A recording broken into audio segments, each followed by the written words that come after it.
Hi, Adam. Jeff here. Doing the video because my hand is hurting. I got tendonitis, so too much playing too many instruments, right? So, uh, I want to answer. I want to address the thing that you just made a post a few hours ago about why are so many that comes from The Verge, and why are so many tech companies laying people off right now? And then you mentioned that there was an interesting and somewhat controversial post saying that layoffs may not save money and that cutting costs doesn't address revenue problems.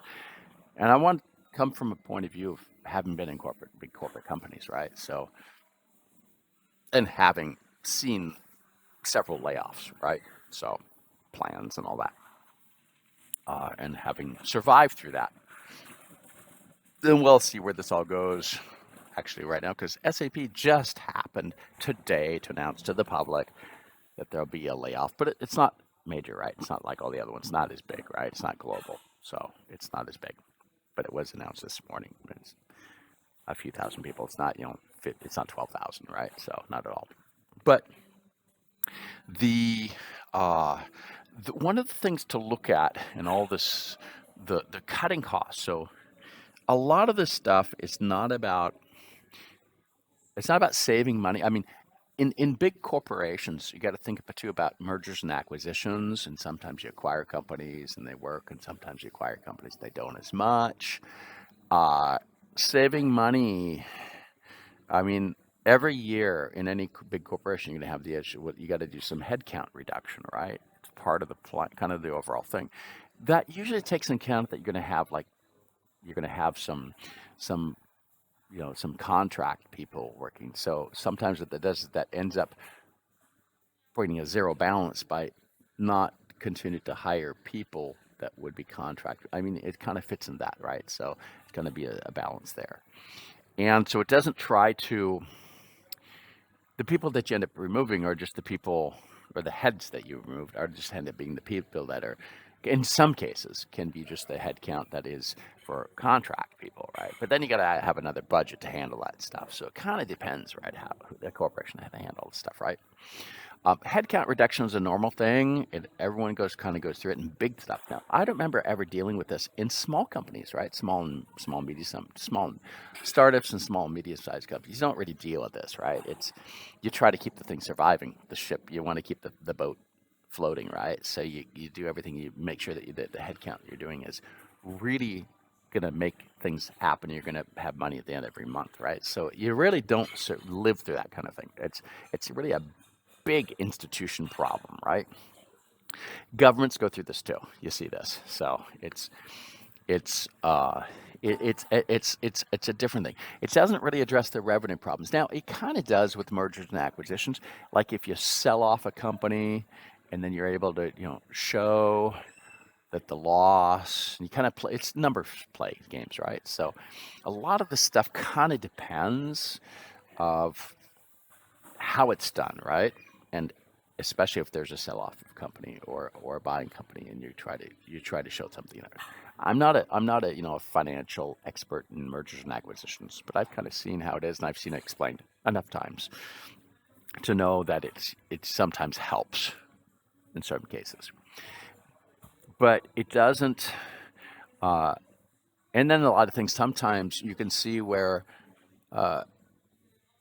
sometimes better just to hire a few people, do the operations, do the development, do operations to help the salespeople, and bam, you get it done. Or you want to, and salespeople are the hardest people to keep around, right? Because they're the easiest people to.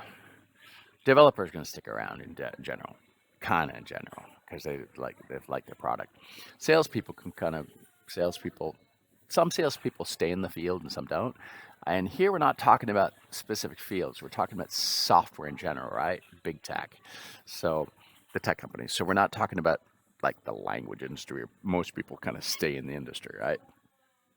Here we're talking about big tech where the software industry kind of move around as you want. So, they've never kind of done that kind of thing, right? So, but I think, before, I think that this is going to, uh, there are other things to look at.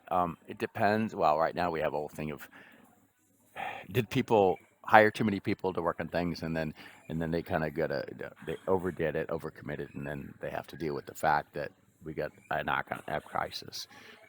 That could happen. We've had a few major economic crises over the past, I mean, a long time, but I mean, I'm thinking back, it's back to 2000, 1999, 2000, dot-com crash, 9/11, the 2008 crash, uh, and then, the kind of the 2014, 15 thing, and now 2020, 2020, 2022.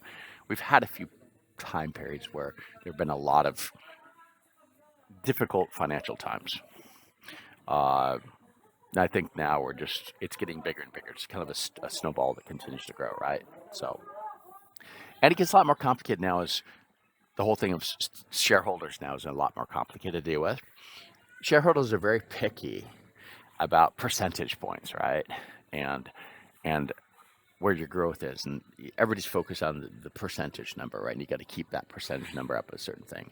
So all that comes into play, and that's what all these CFOs are. Their job is to kind of make sure that the figures keep the shareholders happy, right, or satisfied. So all that is it's numbers games, right? So this, we will see that. We're going to see what the layoffs go, right? Uh, are layoffs to kind of save more money? There'll be a lot of, will there be kind of like replacing people with machines? I got a whole series on artificial intelligence solutions and problems and ethics, right? So I'm kind of dealing with that in that series about the ethical issues of replacing people. I got a couple of different videos on that, so that kind of answer a few questions in that series as well on my YouTube channel. But I think that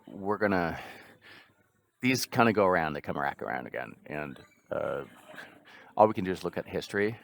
Hindsight helps, and then kind of look at trending and see where that goes. So and small companies and startups and small companies have their own kind of way of working versus medium size versus big, and big can be big and really big, right? So and institutions too, different types of institutions, like governments are different than NGOs that are different from corporations. So they have different ways of dealing with this, right? So that's just a few thoughts. Again, a lot of this is conjecture, right? Hypothetical conjecture. So, but we can all think aloud about this, right?